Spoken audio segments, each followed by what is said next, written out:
ሞቲቬሽናል ስፒከሮች ቲክቶክ ላይ ያሉት ያልሆነ ሰው ሞቲቬት ባረግስ ብለው አስበው ያውቃል? በየቤቱ ስንት ሰው እንዳለ አታውቁ። በቃ ማጅራት መቺ ለመሆን ማለት ነው። በቃ ዛሬ ልጀምር ነገ ማመንታት ላይ ያለ ሰው ሊኖር ይችላል። አታውቁ። በቃ ዛሬ እወጣለሁ ይልና እባክህ ውጪው ብርድ ነው ካፌያም ሊጀምር ይመስላል። በዛ ላይ የታጠበ ካልሲ የለኝ በቃ ነገ እባክህ ምናምን ነገር እያለ ቲክቶክ ሲገባ ብሮ ዛሬም ተኝተሃል? ፋክ መባቴ እየሰራው ነው በህይወቴ መጀመር አለ። ትላንት በሰላም የገባሽ የሆነ አንግ መቺ ሞቲቬሽን ስላጠረው ሊሆን ይችላል አናውቅም። ለዛ ነው እኔ ዲሞቲቬሽናል ስፒከር ለመሆን እያሰብኩ ነው። ትንሽ መቀነስ አለብን ብዬ አስባለሁ ሞቲቬሽን። ምክንያቱም አንዳንድ ሰው በጊዜ ተው መባል አለበት።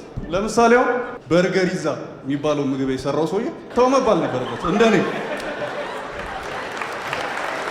በርገርም አይደለም ፒዛም አይደለም ምንድን ነው የማንነት ጥያቄ ያለበት ምግብ ነው። የምሬ ነው። አይደንቲቲ ክራይሲስ ውስጥ ያለ ምግብ ነው። ትንሽ ሰዓት ካልበላችሁት ከቴብል ላይ ይዘላል ብዬ አስባለሁ። እኔ ዲሞቲቬት ማድረግ በጣም የምችልበት ይመስለኛል። ምክንያቱም አይምሮ ውስጥ ያሉትን ሀሳቦች ዝም ብዬ ጮክ ብዬ ባወራቸው በደንብ ቀንስላለሁ ሞቲቬሽን። ብሮ ተኝ ዋናው እንቅልፍ ነው። የ8 ሰዓት እንቅልፍ ወሳኝ ነው። ነገ ትጀምራለህ። ምንድን ነው ያሰልም ሞኑ እንዴ ምን እቀየራለሁ የምር እቀየራለሁ ብለህ ወገኛ